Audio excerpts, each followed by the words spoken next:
ये एक प्रोसेस है। आप लोगों ने नई सहाफ़त में एक लफ्ज़ बहुत सुना होगा, यूरेनियम की अफजूदगी, इनरिचमेंट ऑफ यूरेनियम, है ना। ये एक साइंस है, ये एक प्रोसेस है, इसका एक पूरा सेटअप है। तो आपके अंदर जो रूह है ना, नफ्स, ये आपके अंदर का यूरेनियम है। मिसाल है, मिसाल, अब बाद में मकतबी एतराज़ ना कीजिएगा। ये आपके अंदर, ये ज़मीन जो है, इसके अंदर जो कुछ है ना, सब आपके अंदर भी है। तो आपके अंदर भी एक यूरेनियम है। अच्छा, यूरेनियम की अफजूदगी से क्या क्या होता है? इंसानों को सिर्फ तबाह किया जाता है?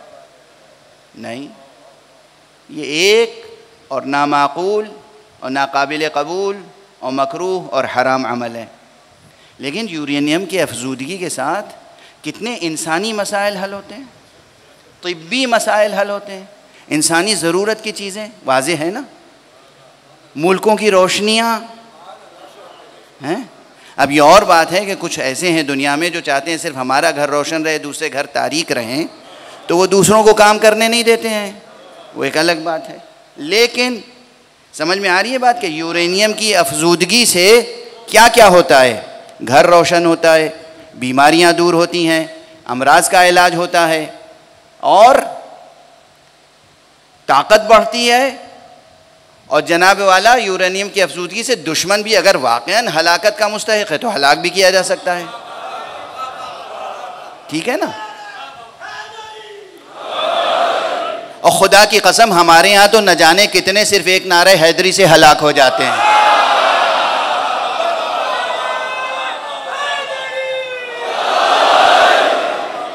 इसमें किसी शक की गुंजाइश नहीं।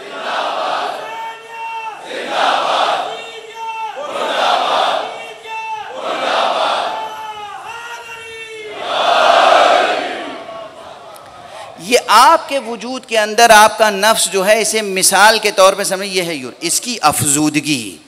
जैसे जैसे इसकी अफजूदगी होगी, एनरिचमेंट होगा, वैसे वैसे जुल्मतें कम होती चली जाएंगी और नूरानियत बढ़ती चली जाएगी। एक सफ़र है जो इखराज मिन अज़्ज़ुलुमात इला नूर, ये जुल्मतों से नूर की तरफ निकलते जा रहे हैं।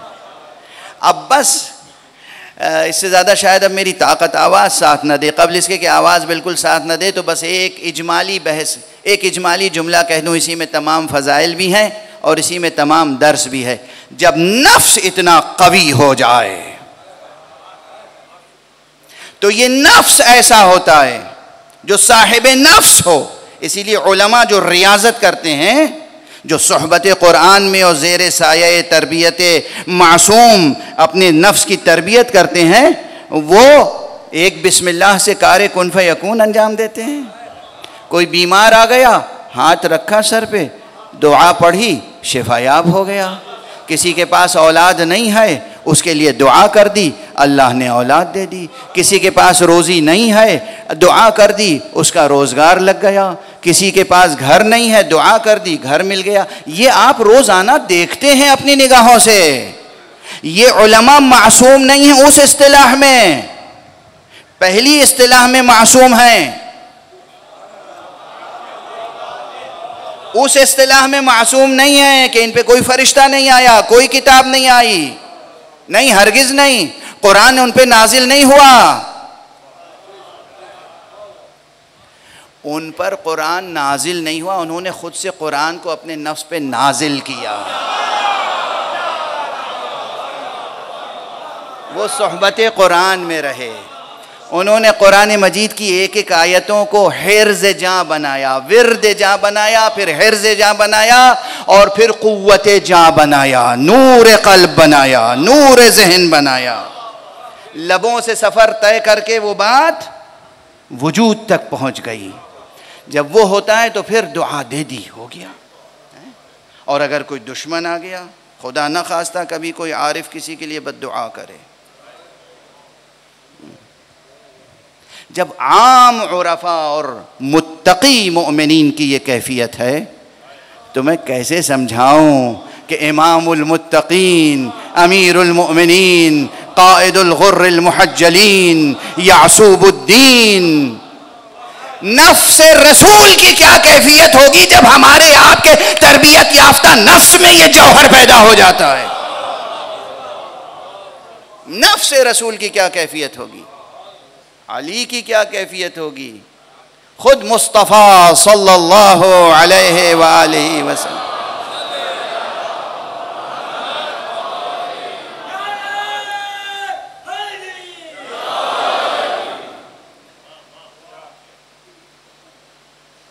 इस गुफ्तगू को यहीं रोक लेता हूँ, वक्त गुज़र गया, इससे ज़्यादा ताकत नहीं है जिसमें कि गुजारिश करूँ, यहीं रोक लेता हूँ। इनका नफ्स नफीस मुहताज भी नहीं था कि एनरिचमेंट के प्रोसेस से गुज़रे। ये सब हमारे लिए है, ये जो प्रोसेस है नफ्स के एनरिचमेंट का, ये हमारे लिए है, आम इंसान के लिए। ये मासूमी अल्लाह की हुज्जतें हैं। अब तसव्वुर कीजिए, बग़ैर मसाइब पढ़े हुए आँखों से आंसू बहते हैं और सरो सीना पीटने का दिल चाहता है इंसान का। जो इस प्रोसेस से गुज़रने के मुहताज न थे, सिर्फ हमें प्रोसेस से गुज़रने का तरीक़ा सिखाने के लिए मुसीबतों पे मुसीबतें बर्दाश्त करते रहे। क्या एहसान है, इंसानियत पर क्या एहसान है। और फरमाने आप, तवज्जो है इस हकीकत की तरफ।